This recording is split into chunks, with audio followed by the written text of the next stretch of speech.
mbona umefanya kadhaa? Nimefanya kweli. Sasa utapinga kadari wewe? Sababu ya kushindwa imetokamana na nafsi zenu. Yakikukuta kisha ukirudi sema si kadari, ni tamaa za kupenda pesa. Huo ndio uliosababisha. Ikhwatal iman, kuamini qadar kwa Muislamu ni moja katika nguzo za imani 6 ambazo zimekuja katika dini hii tukufu ya Kiislamu. Ukisoma katika vitabu vya aqida, katika arkanul iman kuna rukni inayojulikana kwamba al-imanu bil qadari khairihi wa sharrihi, kuamini qadari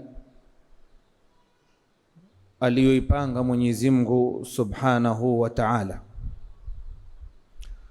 Imani yako Muislamu haiwezi kuwa imani iliyokamilika na imani iliyo sahihi bila ya kuamini kitu kinachoitwa al-qadar.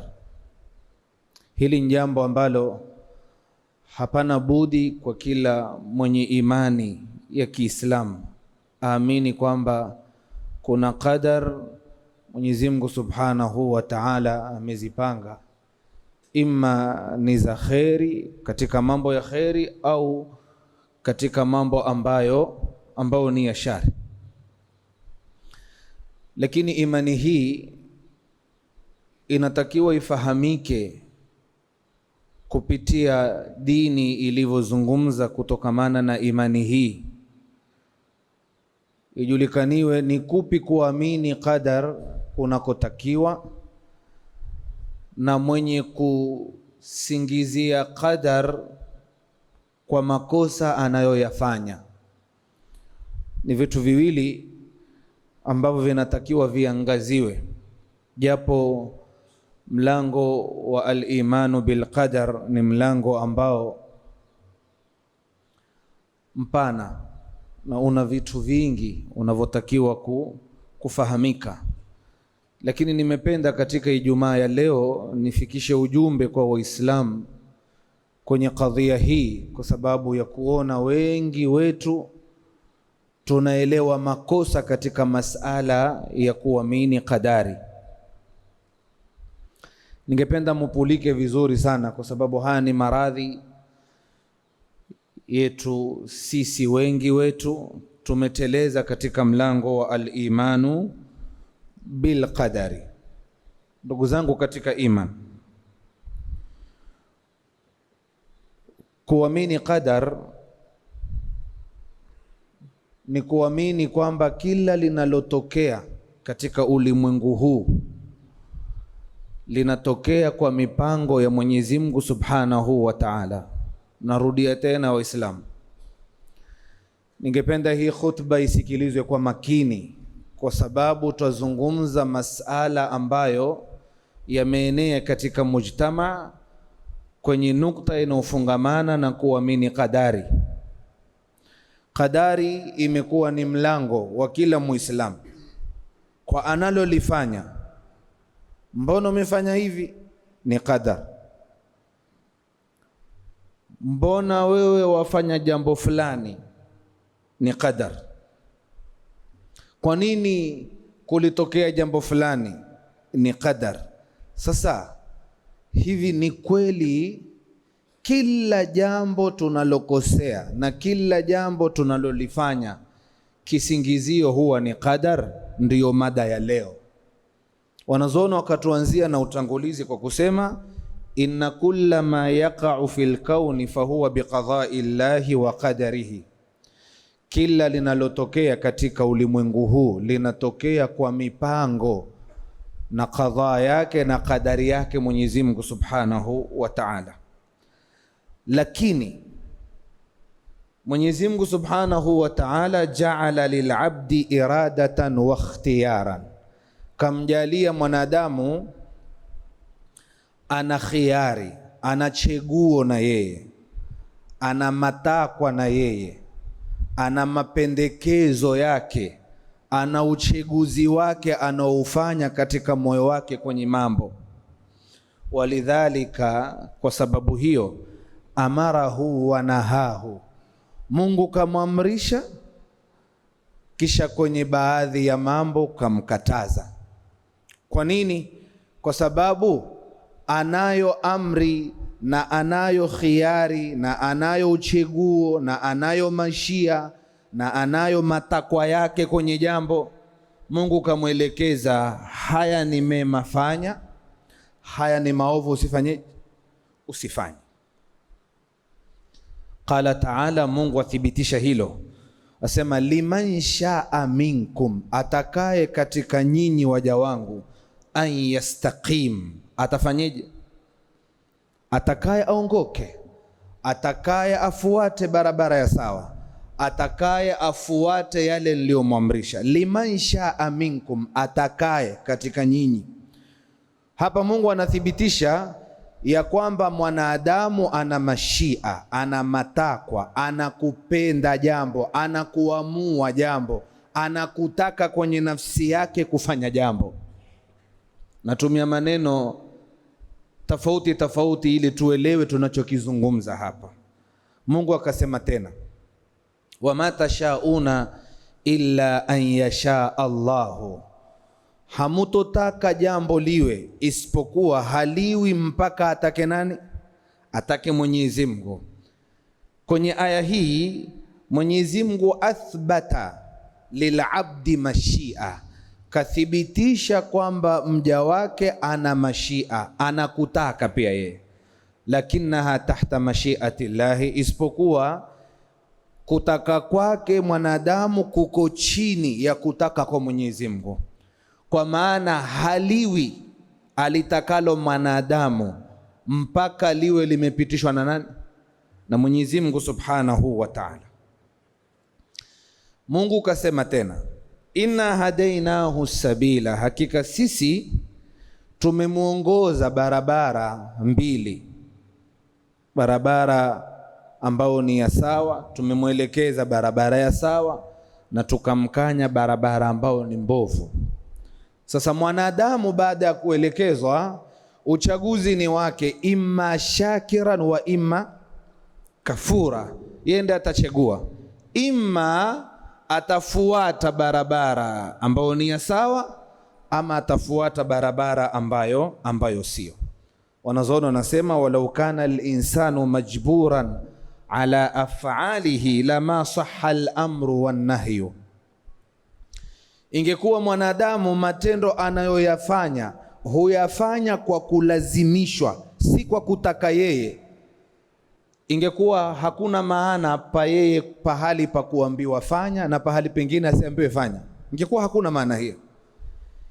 Ikiwa mwanadamu matendo yake yote anayoyafanya ni Mungu ndiye anayemsukuma afanye, ingekuwa hakuna haja ya kuambiwa hii fanya na hii usifanye. Kwa nini aambiwe hii fanya na hii usifanye? Ni kwa kuwa yeye pia ana nafasi ya kuchagua kwenye kufanya huko. Qur'ani tukufu mara nyingi imetueleza kwamba yanayomkuta mwanadamu yanamkuta kwa sababu ya matendo yake na uchaguzi wake anaoufanya. Allah asema, wama asabakum min musibatin fabima kasabat aidikum, hakuna tatizo lolote, hakuna msiba, hakuna janga, hakuna balaa lolote litakalowakuta isipokuwa limetokamana na mikono yenu. Nyinyi ndiyo sababu, nyinyi ndiyo mmechagua, nyinyi ndiyo mulioamua kufanya hivyo kwa nafsi zenu, bila ya kusukumwa na bila ya kulazimishwa. Ndugu zangu katika imani, aya hizi zinazotuonyesha kwamba mwanadamu ana matakwa na ana kuchagua, haipingi ya kwamba kila jambo Mungu ndiye anayepanga. La, haipingi hiyo.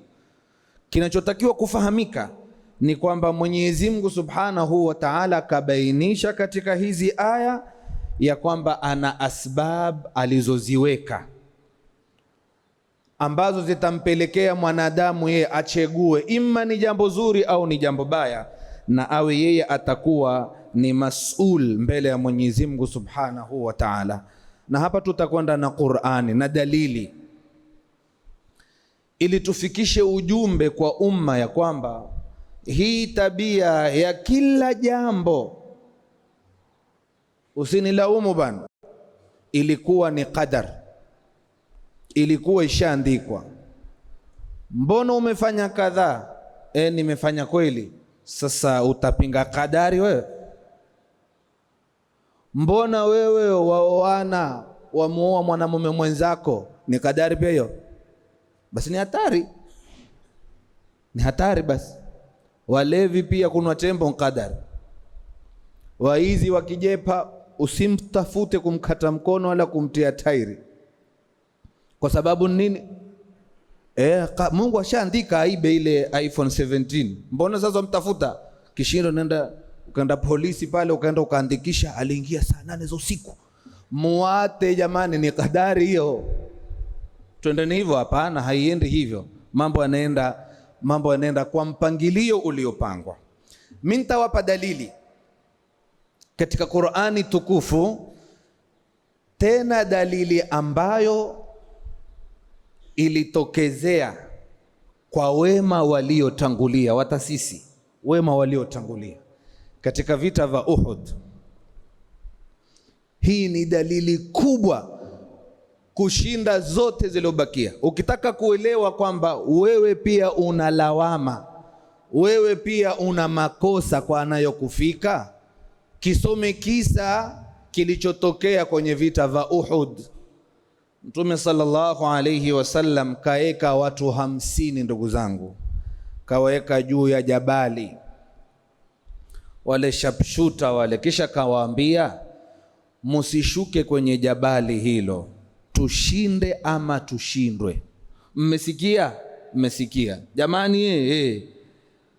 Nyinyi mutakaa hapa kwenye jabali watu 50 nyinyi, mukiona tumeshinda musishuke, na mukiona tumeshindwa musifanyeje? Musishuke. Sawa sawa. Vita vikaanza. Vita vilipoanza, ushindi unaelekea kwa Waislamu, mambo yamekwisha. Jamaa walipoona Waislamu wameshinda, sasa watu wanachukua ghanima, wenye kuchukua mbuzi, wengine kama ni silaha na vinginevyo katika ghanaim. Wakafanya tamaa, wakashuka jamaa.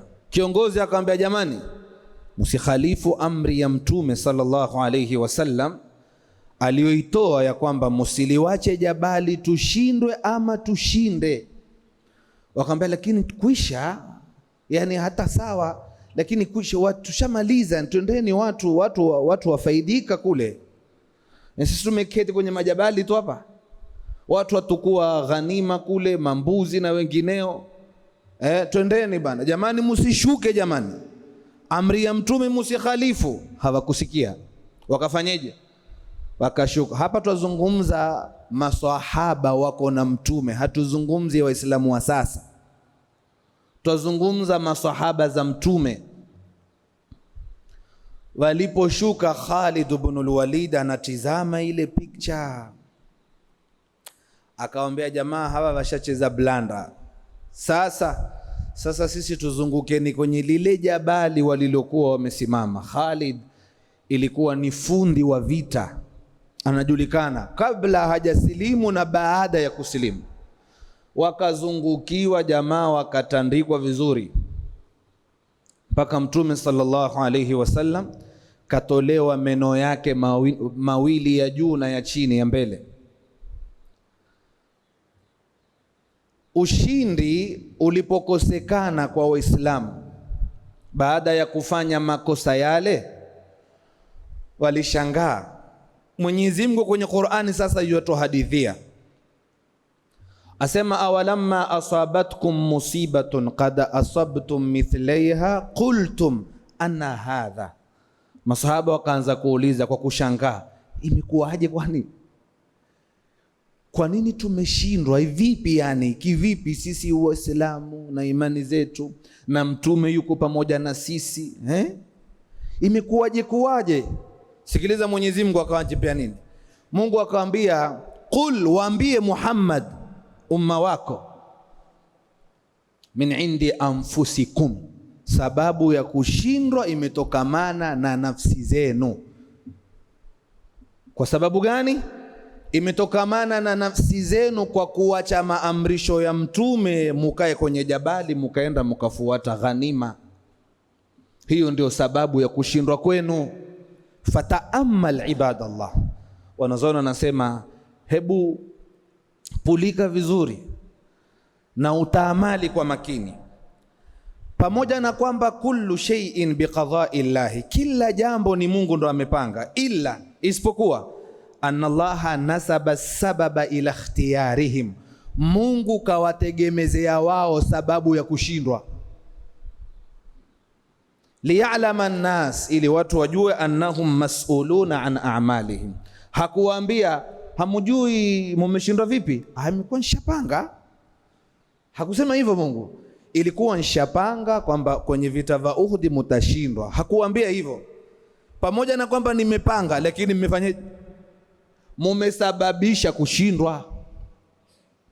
Mumeacha maagizo ya mtume sallallahu alayhi wasallam, ndio maana mukashindwa. Al-Imamu Tantawi asema, wama ahwaja an-nas fi kulli zamanin wa makanin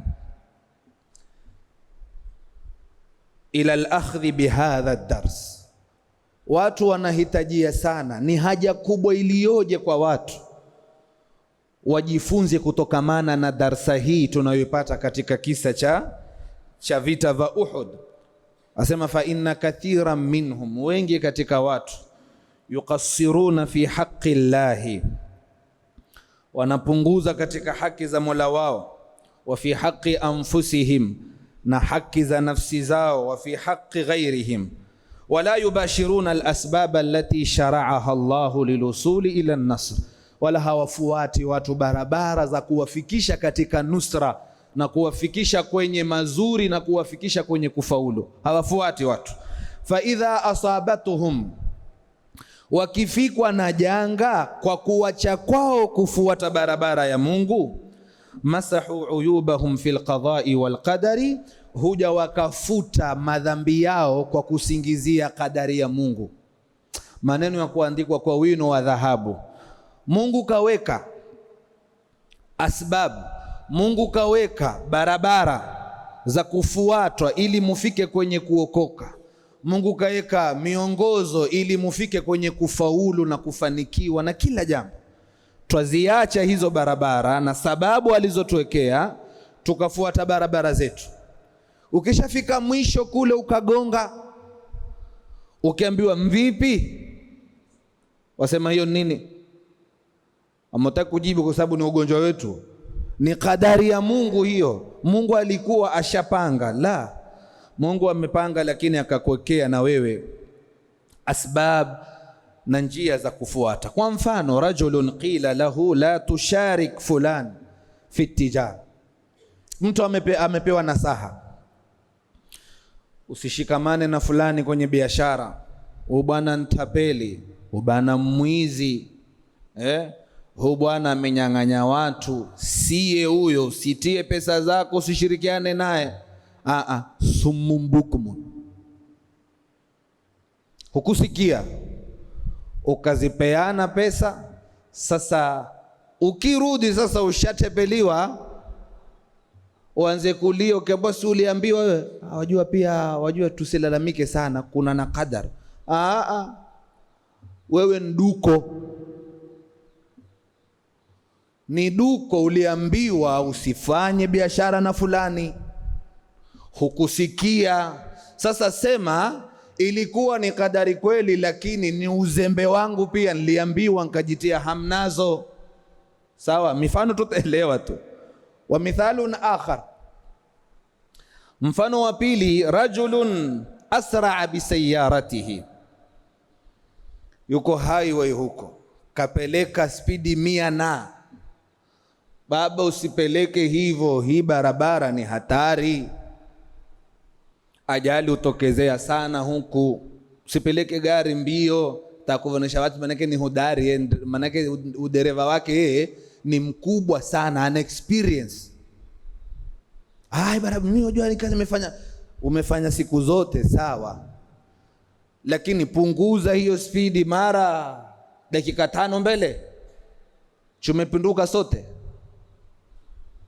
Kisha kaambiwa makosa ya dereva. Hawajua, sikizeni, kweni na imani, kuna na kadari? Hapana, kuna na masifa yako losababisha. Tuko pamoja paka hapo, sio? Kadari ni kwamba amepeleka kwa utaratibu, kwa sheria za barabara zilizowekwa, amekwenda, ajali ikatokezea. Hakufanya makosa ya sheria katika upelekaji, huyu ndo tunemwambia ni kadari imeandikwa. Lakini usisababishe ajali watu wakafa, kisha ukasema kwamba nini? Ukasema kwamba ni kadari. Na sababu za kusababisha ajali ziko nyingi sana. Waweza ukafanya jambo likapelekea watu wakapata ajali. Wa mithalun akhar, mfano mwingine ni mfano wa zawaji, ndoa hizi. Usiolewe na fulani, ile kabila sio kweli, wana uwezo, wana pesa na makampuni na kila kitu, lakini si wachu wa dini wale. Ile kabila na pesa zake haisifiki na dini, si watu wazuri. Wana watu mahasidi, hawataki wewe uolewe na nani? Na mwenye pesa. Nenda mama, yakikukuta kisha ukirudi sema si kadari, ni tamaa za kupenda pesa. Huo ndio ulosababisha. Na ukiambiwa usioe sehemu fulani, binti yule hana tabia, ni mtu hana akhlaqi, ni mtu hana kadhaa, husikii. Wazee wako mtaa wote wamekukanya, shekhe sana, twasikia umetukua jiko. Basi si jiko, ile ngesi, ile ni gesi, takurepukia. Husikii wewe. Waona watu mahasidi zako. Yakikukuta sasa, uje useme ni kadari. Ni kadari, lakini umechangia. Sawa mpaka hapo? Wala hakuna kusema wajua kuoa ni kutia mkono kizani. Kwa nini tuna misemo sampuli. Na huu msemo uko sawa kweli, ya kwamba kuoa ni kutia mkono kizani. Huu msemo una maana mbili. Maana moja ni sahihi, maana ya pili si sahihi. Maana ambayo ni sahihi ni ipi?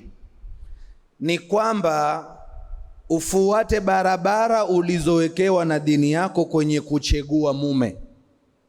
Kama ni binti, ukaambiwa idha jaakum man tardhauna dinahu wa khuluquhu fazawijuhu, ukamtazama ndiye huyo, anavyo viegezo alivyovitaja Mtume, sawa. Lakini isitoshe, hebu ulizieni, hebu achunguze kwanza huyu kijana. Watu wakamchunguza, kila mmoja anayekuja kwambia huyu kijana hana sifa mbovu. Kisha ukaingia kwenye ile ndoa, lakini ikawa yule kijana siye hivyo. Sasa hapo ndo utaambiwa kuoa nkutia mkono kizani, kwa kuwa umechunguza na umefanya kadri ya uwezo wako, lakini ikawa mume siye hivyo. Hapo ndo utaambiwa hiyo nkadari, na kuoa nkutia mkono kizani. Ama ukaambiwa yule binti, utaka kumooa binti fulani, fadhfar bidhati dini taribati yadaka, ukachunguza wana dini, familia zao, watu wao, desturi zao, akhlaqi zao. Kwa ufupi, kama binadamu ukajaribu kwa kadri ya uwezo wako, ya undani sana, hakuna anayejua ghaibu nani? Ni Mungu. Sisi hukumiana udhahiri. ukafanya kadri ya uwezo wako ya kumchunguza binti yule na ukamwona ni binti wa sawa, lakini alipoingia kwenye nyumba yako ikawa sie, hapo ndo utaambiwa ama kweli kuoa nkutia mkono kizani. Hii maana ya sawa, haina wasiwasi. Lakini ukileta maana ya kwamba ni uende ukaivurumize kokote kisha utuambie kuoa nkutia mkono kizani, takuwa si sawa. Maana hiyo si sawa. Yuko wazi mtu, siye huyu binti siye baba, na ukamuona na watu wake wawajua, ama huyu kijana siye, lakini hukusikia ukajiingiza, kisha wasema kuoa nkutia mkono kizani. Wacho basi haribu dini kwa misemo mingine ambayo ni miviti. Mtume sallallahu alaihi wasallam kampa miongozo mwanamke kwenye kuchagua mume, na kampa miongozo mwanamume kwenye kuchagua mke.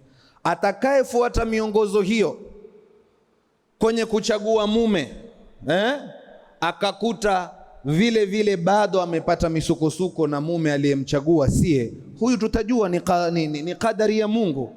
Lakini usiende ukachagua watu ambao hawana mpango, ama umewapata kwa njia ambazo sizo, hujui mtu ametoka na wapi, desturi yake ni ipi, watu wake wako wapi, hata huna habari wewe.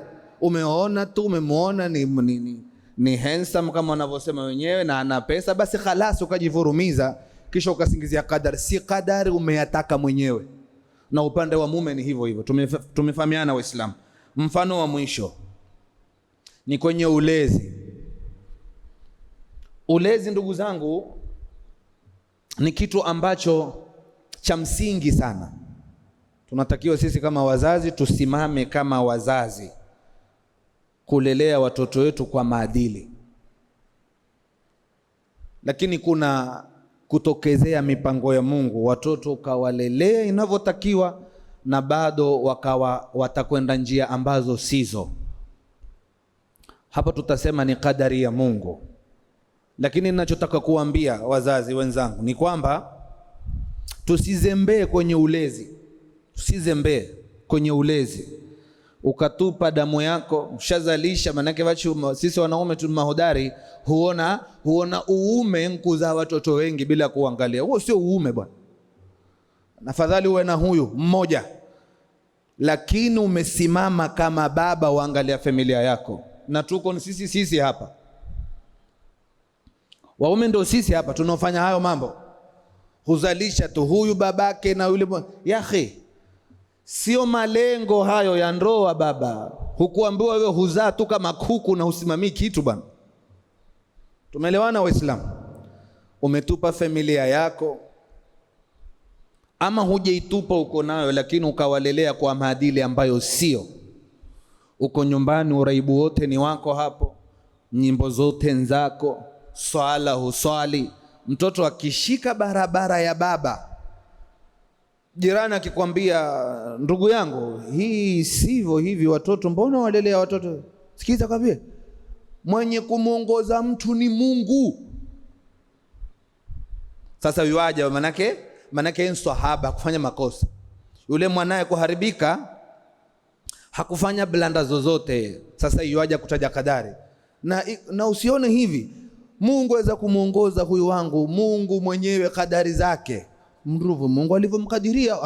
Mungu akumkadiria hivyo, ni wewe ndio umesababisha mwanao awe hivyo. Dawamani, nawapa haya mambo kwa sababu ndiyo kadhia zinazoendelea katika mujtama. Kila mmoja apewe haki yake inayotakiwa kupewa. Malezi yako ndiyo yatakayokutuambia chanzo ni wewe ama hawa watoto kupotea ni Mungu mwenyewe kadari yake. Na majirani mashahidi.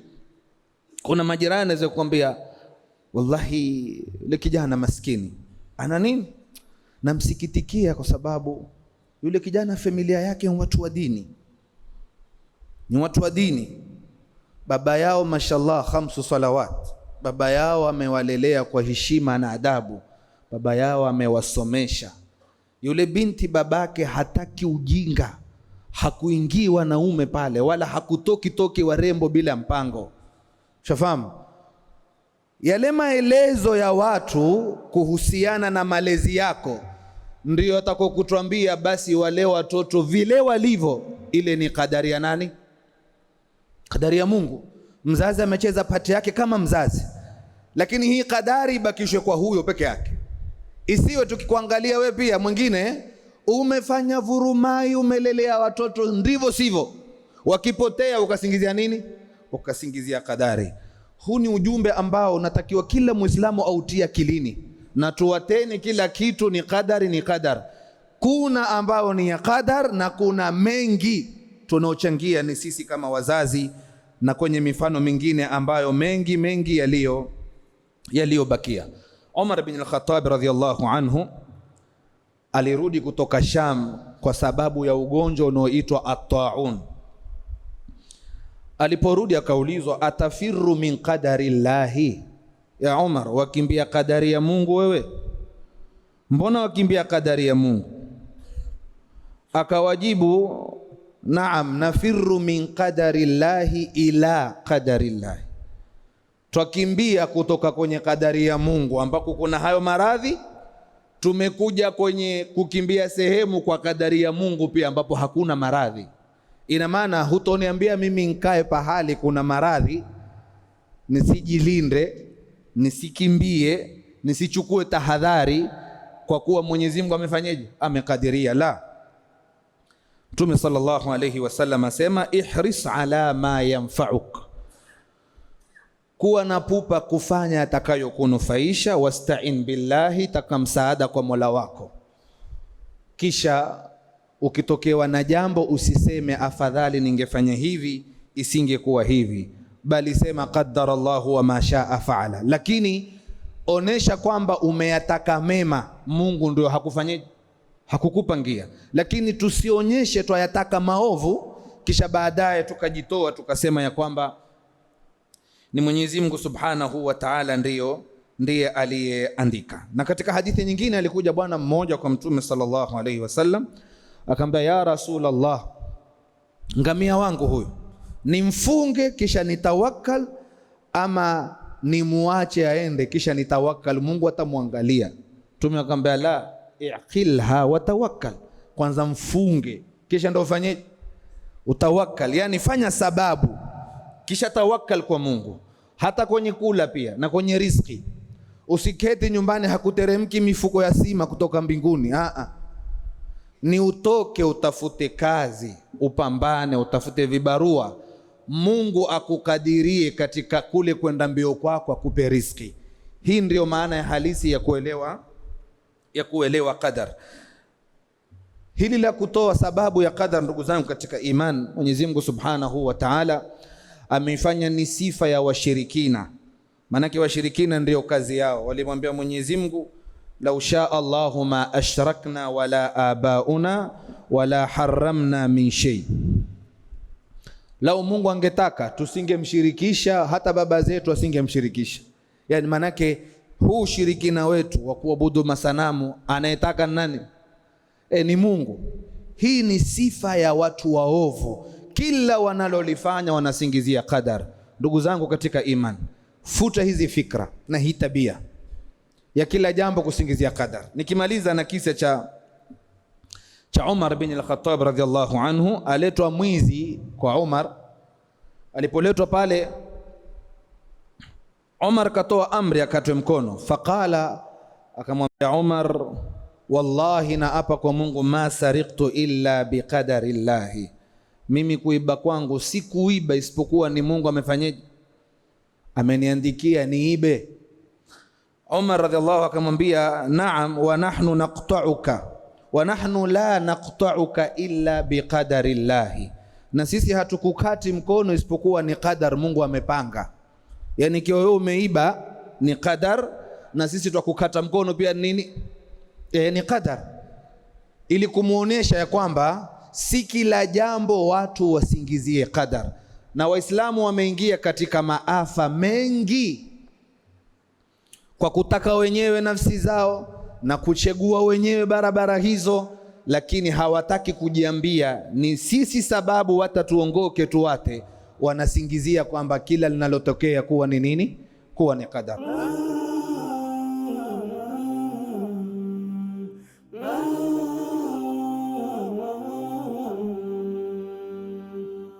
Al Hajar TV, mwangaza kwa umma.